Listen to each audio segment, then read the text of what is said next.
Imagine building your dream home on a glacier. The Vikings didn't just stumble upon Greenland, they carved a life out of ice. But why would anyone choose to settle this frozen wasteland?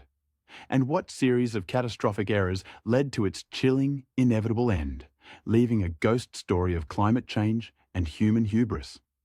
To understand how the Greenland Norse civilization rose and fell, we need to go back, way back.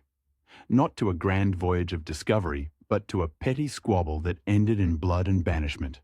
Meet Erik the Red.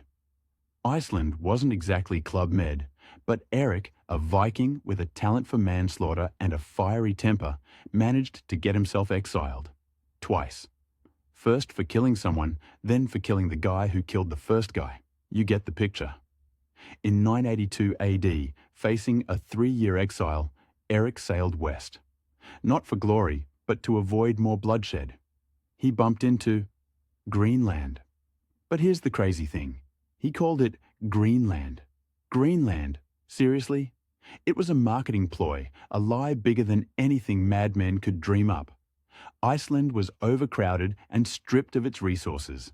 Greenland, during the medieval warm period, was marginally more hospitable. Think of it as Viking timeshare sales. But how did he convince anyone to move there? People were desperate. Land was scarce in Iceland, and feuds were common. So, families packed up their belongings, loaded their livestock, and braved the treacherous North Atlantic. What awaited them was not paradise, but a harsh, unforgiving land where survival was a daily battle. The first few years were brutal. Imagine trying to grow crops with a growing season that barely lasted a few months. They raised cattle, sheep, and goats, struggling to provide enough food for their families. It was a hard life, but they persevered. Little did they know this initial success would plant the seeds of their eventual downfall. Over the next few centuries, Norse Greenland thrived. Relatively. A unique society emerged, mirroring the social structures of Scandinavia.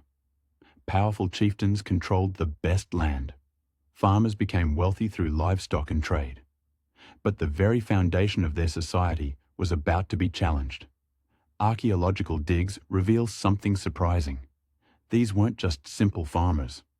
They traded with Europe, importing luxury goods like glass beads and iron tools. This trade became their lifeline.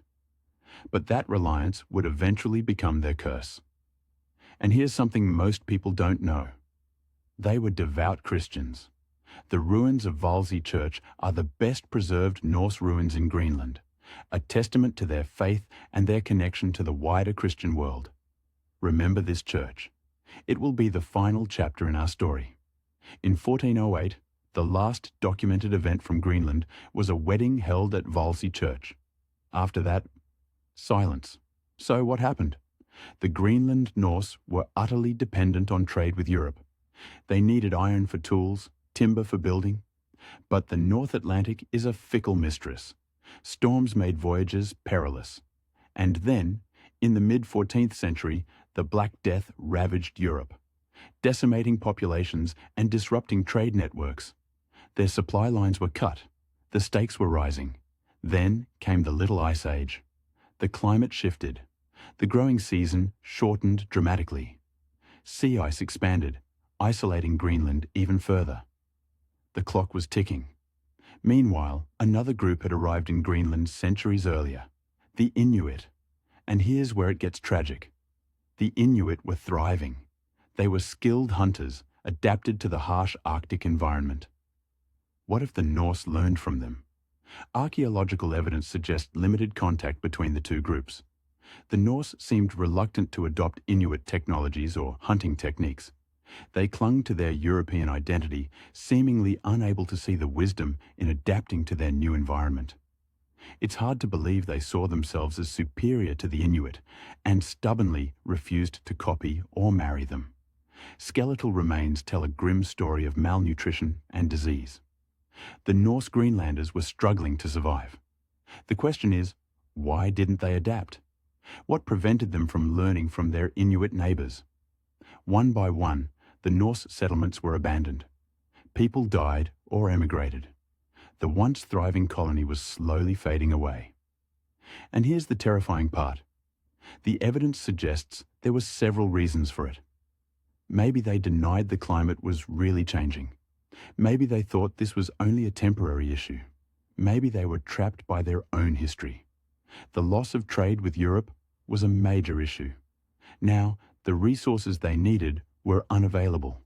Even after generations in Greenland, they considered themselves Europeans, and their culture created conflicts with those in Greenland. It's possible that inbreeding became a problem too, weakening the population. The last written record is the wedding at Valsey Church in 1408. After that, silence. They vanish from history. But their story isn't just a Viking mystery. It's a chilling warning about our own future. The fate of the Greenland Norse wasn't due to a single event, but a confluence of factors: climate change, resource depletion, severed trade links, and a stubborn refusal to adapt. Their story is not just a Viking mystery, it's a mirror reflecting the choices we face today. What can we learn from the Greenland Vikings?